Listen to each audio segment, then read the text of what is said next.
बिस्मिल्लाहिर्रहमानिर्रहीम। अस्सलाम वालेकुम स्टूडेंट्स। जैसा कि आप जानते हैं कि हम क्लास 5th की इंग्लिश की जो एक्सरसाइज है उसके बारे में पढ़ रहे हैं। तो आइए देखते हैं हमारा अगला टॉपिक कौन सा है। तो स्टूडेंट्स, हमारा अगला टॉपिक है countable, uncountable and collective nouns, यानी कि काउंटेबल, अनकाउंटेबल और कलेक्टिव नाउन्स के बारे में मैं आज आपको उसकी डेफिनेशन वगैरह बताऊंगा ताकि आप इसको अच्छी तरह से समझ सकें।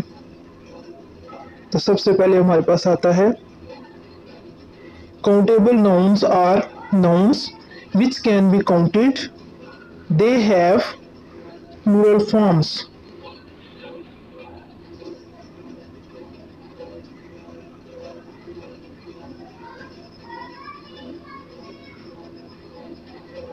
तो इसकी ट्रांसलेशन है काउंटेबल नाउन्स ऐसे नाउन्स हैं जो गिने जा सकते हैं, ये जमा की शक्ल में होते हैं।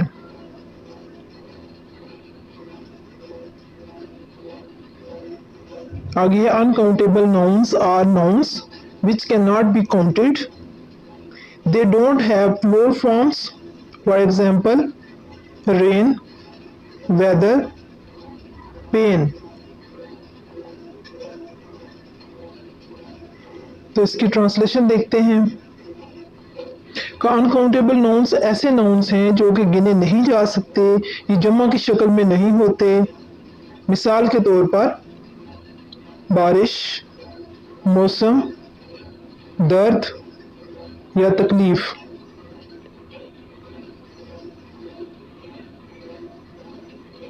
तो इसके बाद आएंगे हमारे पास collective nouns. Collective nouns are names for a group of people, things और for a collection।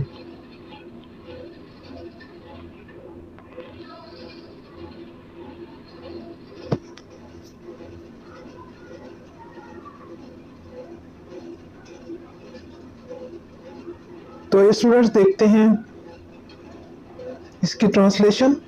Collective nouns नाम हैं लोगों, चीज़ों के ग्रुप के लिए या एक मजमूए के लिए।